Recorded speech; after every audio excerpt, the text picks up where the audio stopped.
আসসালামু আলাইকুম ভিউয়ার্স, যারা আমাদের কাছে প্রশ্ন করেন মিষ্টি বড়ইয়ের আচার কোনগুলো, তাদের জন্য হচ্ছে আজকের ভিডিওটা। এই যে দেখতে পাচ্ছেন, এটা হ্যাপি ব্র্যান্ডের একটা মিষ্টি বড়ইয়ের আচার, এটা হাহা ব্র্যান্ডের একটা মিষ্টি বড়ইয়ের আচার, আর এটা হচ্ছে অ্যাংরি বার্ড একটা মিষ্টি বড়ইয়ের আচার। সো যারা যারা মিষ্টি বড়ইয়ের আচার খুঁজছেন তাদের জন্য লাইভে দেখিয়ে দিলাম এই তিনটা আচার, কিন্তু মিষ্টি বড়ইয়ের আচার দেখতে পাচ্ছেন। সো যারা যারা অর্ডার করতে চান দ্রুত আমাদের পেজে ইনবক্স করতে হবে। আমাদের ইউটিউব চ্যানেলের অ্যাবাউট অপশনে আমাদের পেজের লিঙ্ক, গ্রুপের লিঙ্ক, হোয়াটসঅ্যাপ নাম্বার সবই দেওয়া আছে।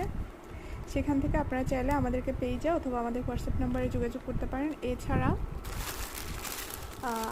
এটা হচ্ছে রেড চেরি একটা আচার, এটাও হচ্ছে মিষ্টি, টক মিষ্টি। তো আমাদের স্ক্রিনে দেওয়া নাম্বারে, আমাদের হোয়াটসঅ্যাপ নাম্বারে যোগাযোগ করতে পারেন। যত দ্রুত সম্ভব আপনারা ইনবক্স করতে পারেন। ধন্যবাদ।